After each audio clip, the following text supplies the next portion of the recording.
बिस्मिल्लाहिर्रहमानिर्रहीम। गुज़िश्ता कुछ लेक्चर्स के दौरान हम बात कर रहे थे केमिकल फार्मूला की। हमने देखा एम्पेरिकल फार्मूला कैसे फार्मूलेट किया जाता है, कैलकुलेट किया जाता है। हमने उसके 4 बेसिक स्टेप्स देखे, उनसे रिलेवेंट एक एग्जांपल देखी। आज हम इसी गुफ्तगू को आगे बढ़ाते हुए बात करेंगे मॉलिक्यूलर फार्मूला की, और स्टार्ट करते हैं इसकी डेफिनेशन से। मॉलिक्यूलर फार्मूला एक ऐसा फार्मूला है जो एक मॉलिक्यूल के अंदर एक्चुअल नंबर ऑफ़ एटम्स को, मुख्तलिफ एलिमेंट के एक्चुअल नंबर ऑफ़ एटम्स को रिप्रेजेंट करता है। मिसाल के तौर पे बेंजीन का मॉलिक्यूलर फार्मूला होता है C6H6। ग्लूकोज का मॉलिक्यूलर फार्मूला होता है C6H12O6। जबकि इनका एम्पेरिकल फार्मूला बेंजीन का CH होता है और ग्लूकोज का CH2O होता है। तो किसी भी कंपाउंड का मॉलिक्यूलर फार्मूला एम्पेरिकल फार्मूला का सिंपल मल्टीपल होता है। मिसाल के तौर पे मॉलिक्यूलर फार्मूला ऐसे कैलकुलेट किया जाता है कि एम्पेरिकल फार्मूला को किसी नंबर n से मल्टीप्लाई किया जाए। n क्या है? n एक इंटीजर है। और n कैसे निकाला जाता है? n बराबर होता है molecular mass over empirical formula मास। कुछ मॉलिक्यूल ऐसे होते हैं जिनका मॉलिक्यूलर फार्मूला और एम्पेरिकल फार्मूला सेम होता है, एक जैसा होता है, यानी इनका सिंपल मल्टीपल 1 होता है। 1 यूनिटी मीन यानी 1। मिसाल के तौर पे molecular formula is equal to n into empirical formula, तो n की जगह 1 आता है, तभी इनका दोनों फार्मूले सेम होते हैं, एक जैसे होते हैं। वाटर का मॉलिक्यूलर फार्मूला भी H2O होता है और एम्पेरिकल फार्मूला भी। इस तरह CO2, NH3, C12H22O11, इसे सुक्रोज भी कहते हैं। इन सब का मॉलिक्यूलर और एम्पेरिकल फार्मूला सेम होते हैं। अब मॉलिक्यूलर फार्मूला को फर्दर समझने के लिए एक और एग्जांपल देखते हैं। एग्जांपल कुछ इस तरह से है कि एक ऑर्गेनिक कंपाउंड की कंबस्शन एनालिसिस की गई। इससे हमें कार्बन हासिल हुआ। कार्बन की परसेंटेज है 65.44% कार्बन। गुज़िश्ता लेक्चर के दौरान हमने देखा था कि कंबस्शन एनालिसिस से एक कंपाउंड के अंदर मौजूद एलिमेंट की परसेंटेज कैसे मालूम की जा सकती है। और हमने ये भी कहा था कि ऑर्गेनिक कंपाउंड होना चाहिए जिसमें कार्बन, हाइड्रोजन और ऑक्सीजन के एलिमेंट मौजूद हों। तो कार्बन की परसेंटेज है 65.44%, हाइड्रोजन है 5.50% और ऑक्सीजन है 29.06%। तो इसका एम्पेरिकल फार्मूला क्या होगा कंपाउंड का? अगर मॉलिक्यूलर मास कंपाउंड की है 110.15 ग्राम पर मोल, तो आपने कैलकुलेट करना है इसका मॉलिक्यूलर फार्मूला भी। तो सबसे सिंपल तरीके से अगर हम इसको देखें तो सबसे पहले हम इसका एम्पेरिकल फार्मूला कैलकुलेट करेंगे। हमारे पास once we have calculated empirical formula, the remaining part is very simple, very easy। हम उसमें जस्ट एक फार्मूले के अंदर n इंटीजर जो है उसको मल्टीप्लाई कर देंगे एम्पेरिकल फार्मूला के साथ। तो n इंटीजर निकालना भी बहुत सिंपल होगा। तो लेट्स स्टार्ट। जैसे कि हमें पता है कि एम्पेरिकल फार्मूला कैलकुलेट करने के 4 स्टेप होते हैं। पहले स्टेप के अंदर परसेंटेज कैलकुलेट की जाती है, लेकिन यहाँ पे परसेंटेज ऑलरेडी कैलकुलेटेड है, so we will proceed to second step. In second step we have to calculate gram atoms. Gram atoms calculation is very simple. सबसे पहले हमने परसेंटेज लेनी है हर एलिमेंट की और उसको डिवाइड करना है एटॉमिक मास से। फॉर एग्जांपल यहाँ पर कार्बन की परसेंटेज है 65.44, इसको डिवाइड करेंगे 12 के साथ तो हमारे पास मोल्स आ जाएंगे 5.45 मोल। मोल्स या ग्राम एटम्स याद रहे एक ही चीज़ के दो नाम हैं। इसी तरह से हाइड्रोजन की परसेंटेज और इसकी एटॉमिक मास को हमने डिवाइड किया तो हाइड्रोजन के ग्राम एटम्स या मोल आ गए। इसी तरह ऑक्सीजन के ग्राम एटम या मोल आ गए।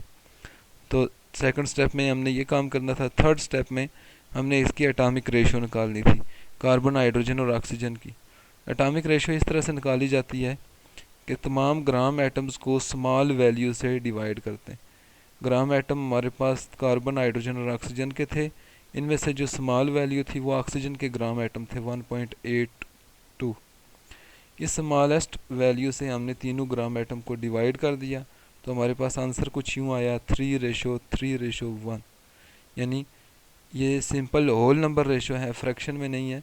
तो यही हमारा एम्पेरिकल फार्मूला होगा C3H3O।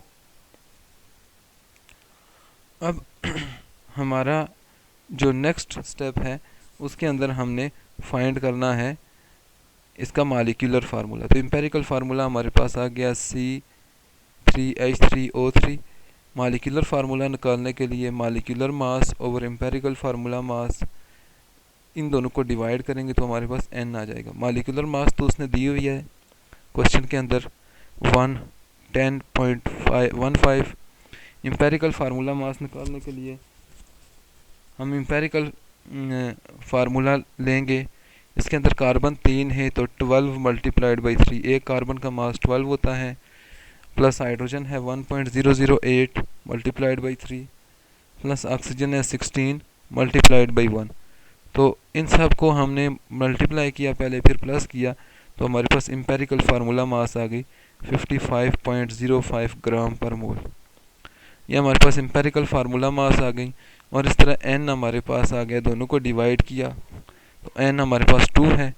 Molecular formula is equal to n into empirical formula, तो n से इसको मल्टीप्लाई किया तो ये बन गया C6H6O2। तो मॉलिक्यूलर फार्मूला हमारे पास आ गया C6H6O2। तो ये था हमारे पास मॉलिक्यूलर फार्मूला। इसके साथ ही केमिकल फार्मूला का ये टॉपिक यहाँ पे ख़त्म हुआ चाहता है। नेक्स्ट हम बात करेंगे मोल की। मोल को दूसरे लफ्ज़ों में ग्राम एटम्स, ग्राम मॉलिक्यूल्स या ग्राम फार्मूला यूनिट भी कहा जाता है। याद रहे कि जो एटम्स के मोल होते हैं उन्हें ग्राम एटम्स भी कह सकते हैं, जो मॉलिक्यूल के मोल होते हैं उन्हें ग्राम मॉलिक्यूल भी कहा जा सकता है, और जो फार्मूला यूनिट के मोल होते हैं उन्हें ग्राम फार्मूला यूनिट भी कहा जा सकता है। जब भी किसी चीज़ का एटॉमिक मास, मॉलिक्यूलर मास या फार्मूला मास, एटम का एटॉमिक मास होता है, मॉलिक्यूल का मॉलिक्यूलर मास होता है और फार्मूला यूनिट का फार्मूला मास होता है। तो जब भी ये सारे मासेस एक्सप्रेस किए जाते हैं ग्राम के अंदर तो इसे कहा जाता है 1 मोल। ग्राम एटम, ग्राम मॉलिक्यूल्स या ग्राम फार्मूला यूनिट, या इन्हें सिंपली 1 मोल कहा जाता है, किसी भी चीज़ के 1 मोल। मिसाल के तौर पे 1 ग्राम एटम ऑफ हाइड्रोजन, इसका बराबर होते हैं 1.008 ग्राम। तो ये हमने एटॉमिक मास को रिप्रेजेंट कर दिया ग्राम के अंदर। 1 gram atom of carbon is equal to 12.00 gram. 1 gram atom of uranium is equal to 238.0 gram. तो ये हमने एटॉमिक मास को ग्राम में रिप्रेजेंट कर दिया, तो ये इसके ग्राम एटम बन गए। अच्छा, मॉलिक्यूल को भी इसी तरह से हम ग्राम मॉलिक्यूल कह सकते हैं अगर उनका मॉलिक्यूलर मास ग्राम में रिप्रेजेंट किया जाए। अगर आपको याद हो तो हमने कहा था एटॉमिक मास यूनिट के अंदर रिप्रेजेंट की जाती है, लेकिन यहाँ पे चूँकि ग्राम में रिप्रेजेंट कर रहे हैं तो ये 1 मोल बनता है। इसी तरह सुक्रोज का मॉलिक्यूलर मास होता है 342 AMU। जब इसको ग्राम में रिप्रेजेंट करेंगे तो ये 1 ग्राम मॉलिक्यूल ऑफ सुक्रोज बनेंगे। इसी तरह से आयोनिक कंपाउंड को का ग्राम फार्मूला होता है, या आयोनिक मास भी नहीं कहते। इसको जब ग्राम में रिप्रेजेंट करेंगे तो ये 1 ग्राम ग्राम फार्मूला बनेगा। जैसे 58.50 gram is equal to 1 gram formula of NaCl। अच्छा, 1 मोल का जो मास होता है इसे मोलर मास कहते हैं। Atomic mass, molecular mass, formula mass या ionic mass of a substance और expressed in gram is called molar mass of substance. जैसे मोल बराबर होता है मास ऑफ सब्सटेंस और मोलर मास ऑफ सब्सटेंस, ये इनका फार्मूला है मास को कैलकुलेट करने का, मोल को कैलकुलेट करने का। मास, मोलर मास एटॉमिक मास भी हो सकती है, मॉलिक्यूलर मास भी हो सकती है और फार्मूला मास भी हो सकती है, आयोनिक मास भी हो सकती है। इस सब को हम कोलेक्टिवली मोलर मास कहते हैं। किसी भी चीज़ के मोल निकालने के लिए उस चीज़ की मास और मोलर मास को डिवाइड करते हैं। नेक्स्ट वीडियो के अंदर हम मुख्तलिफ एग्जाम्पल